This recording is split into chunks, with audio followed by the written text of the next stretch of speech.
Hey guys, what's up? So I'm a couple days late. I apologize. It is the 4th of September, and I unfortunately did not get my TBR out. However, I have 5 books. Yes, 5 books off my shelves.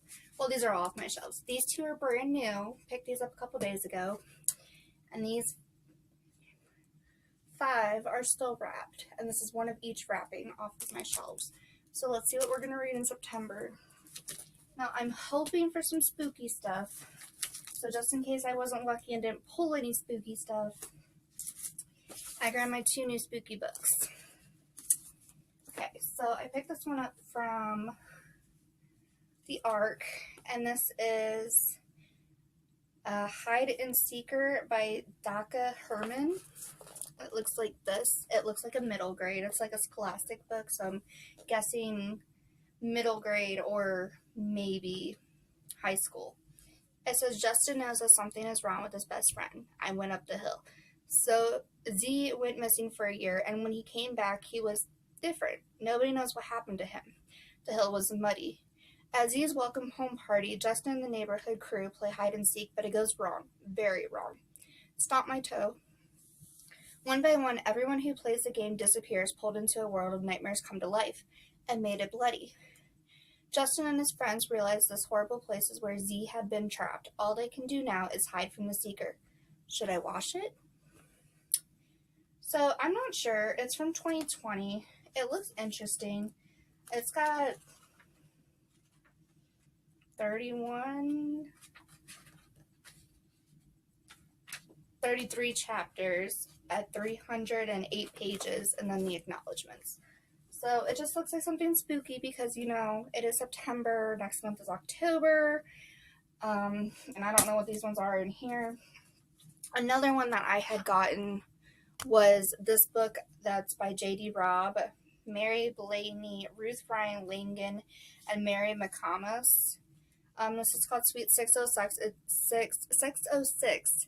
It's 4 new stories of paranormal desire and suspense. So it looks like this. It looks interesting. Okay, so 4 New York Times bestselling authors unlock the secrets of desire. J.D. Robb plunges Lieutenant Eve Dallas into the violent aftermath of a ritualistic murder and into the mind of an alleged witness who can't remember a thing to save his life. Love endures for Mary Blaney, who investigates the connection between a ghost, a magic coin, and a deliberate deception that has kept 2 lovers apart for years. Ruth Ryan Langan brings a lost man out of a pounding storm and into the arms of a welcoming woman for a breathtaking twist of fate. And Mary McComas follows a mother and son lost in the threads of history and an impaired wizard who must return them to their own world to fulfill his own destiny and time. Not gonna lie, the only one that sounds really interesting is the first 2. I'm not big on twist of fate and fulfilling destinies and things like that, but we shall see. Sorry, you scared them. Get out. Sorry, 1 second. Technical difficulty. Sorry about that. Okay, so I'm just gonna go from smallest to biggest, so let's just go. I'm hoping that this paper doesn't mean that it's like a romance or anything. I doubt it, but I could be wrong. You never know. So I open it.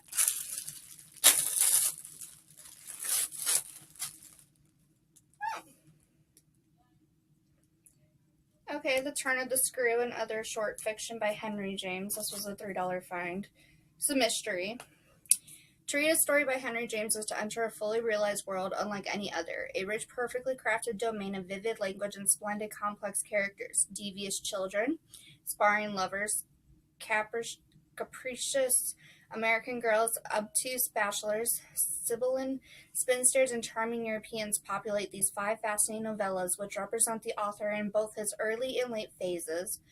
From the apparitions of evil that haunt the governess in The Turn of the Screw to the startling self-scrutiny of an egotistical man in The Beast in the Jungle, The mysterious turnings of human behavior are coolly and masterfully observed, proving Henry James to be a master of psychological insight, as well as one of the finest prose stylists of modern English literature.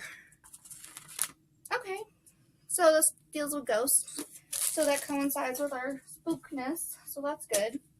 It's 1 win out of 5. Next we have this darker one, hoping this might be because, I don't know.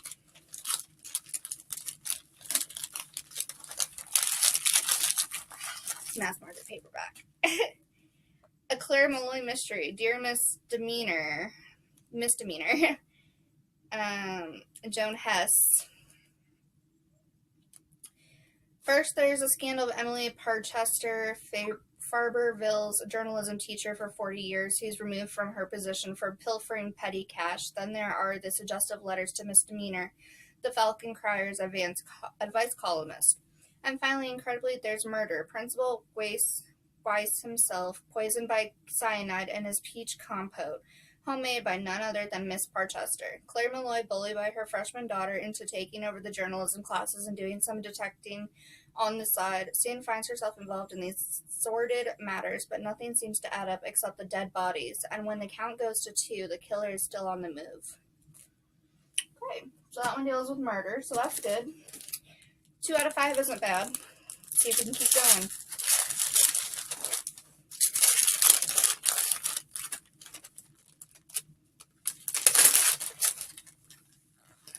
Oh no, she put the tape on it. Oh no, my book.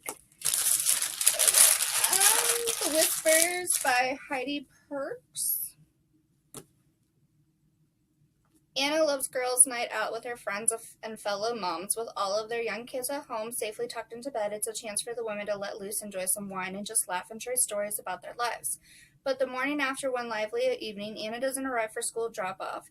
She doesn't show up the following morning either, or the morning after that, and no one, not her husband, not even her very best childhood friend, Grace, can find her.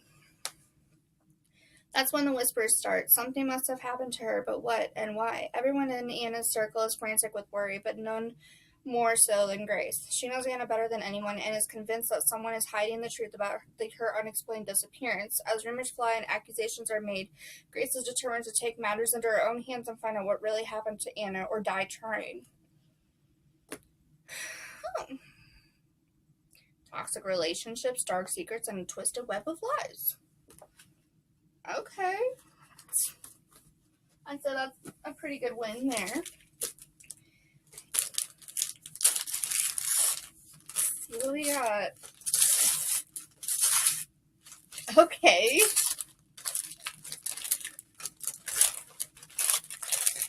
This is Hater by Moody, and it definitely goes with, like, spookiness. Society is rocked by a sudden increase in the number of violent assaults on individuals. Christened haters by the media, the attackers strike without warning, killing all who cross their path. As 100 random attacks become 1,000, then hundreds of thousands, it soon becomes clear that everyone, irrespective of race, class, or any other difference, has the potential to become a victim or a hater. People are afraid to go to work, afraid to leave their homes, and increasingly afraid that at any moment their friends, even their closest family, could turn on them with ultra-violent intent. Waking up each morning, no matter how well defended, everyone must now consider the fact that by the end of the day, they might be dead, or become a killer themselves. As the status quo shifts, attack first, ask questions later becomes the order of the day. Only, the answers might be far different than what you expect. In the tradition of H.G. Wells and Richard Matheson, Hater is one man's story of his place in a world gone mad, a world infected with fear, violence, and hate. This is David Moody. Okay. Alright. Interesting. And the last one. I'm nervous for this one. I can't even. Ow. I grabbed it because it was purple mainly. Are you kidding me? I really grabbed all spoopy ones? Oh god. Oh no. Don't get discouraged, Ashlyn. Don't get discouraged, Ashlyn. Don't get discouraged.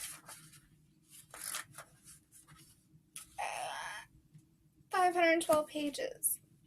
Okay, then we have Stephen King's Lizzie's story.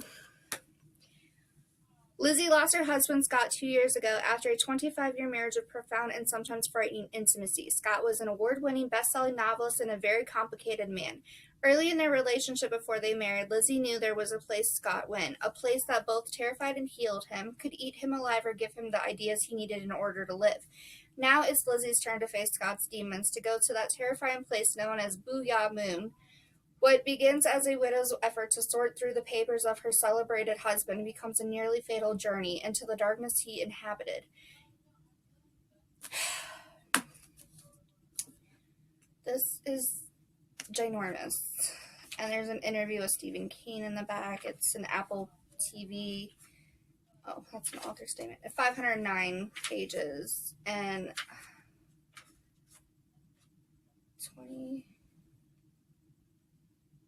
I don't know. Is it in parts or chapters? I think it's in parts. 3 parts. Okay. This is in 3 different parts.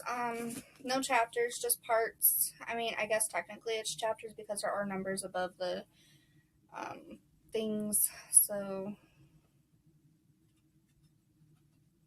Oof.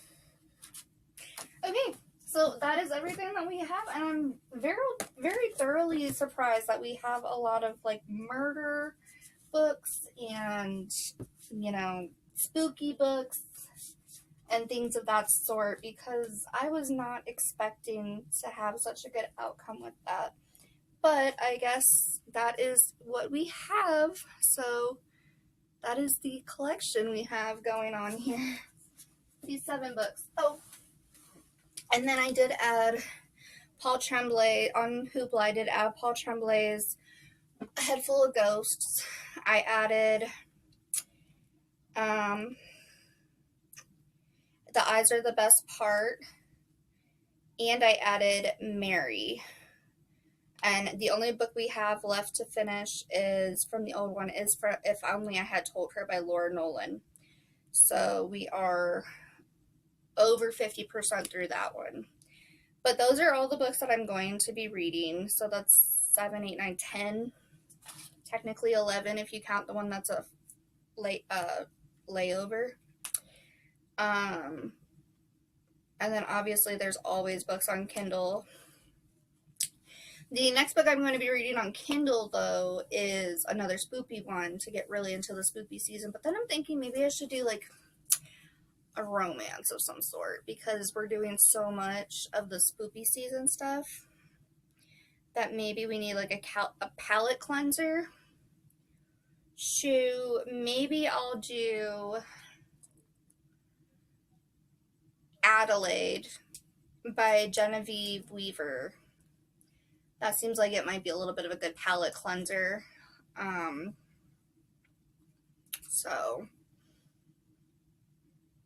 Or maybe Taming Seraphine by Gigi Stye.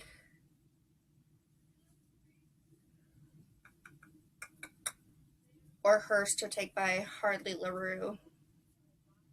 Or maybe a Try Not to Adventure book called Ghostland. I don't know. We'll figure it out. But there's like 12, maybe 13 books that I'm going to be currently working on. With all that said. And then there's one at my job as well that I'm going to be working on. So, yeah. I think we're going to have a good selection here. So I hope you enjoy it. I'm sorry it was a little long.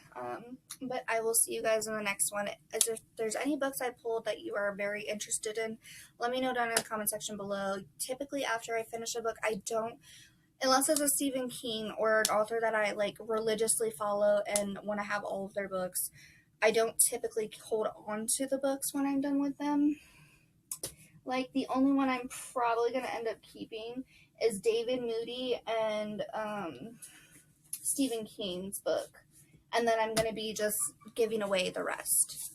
So again, I hope you guys enjoy this, and I'll see you in the next video. If you guys are watching this, there is another part that I'll be in the same outfit. I do apologize. I'm stockpiling videos ahead of time. So, bye!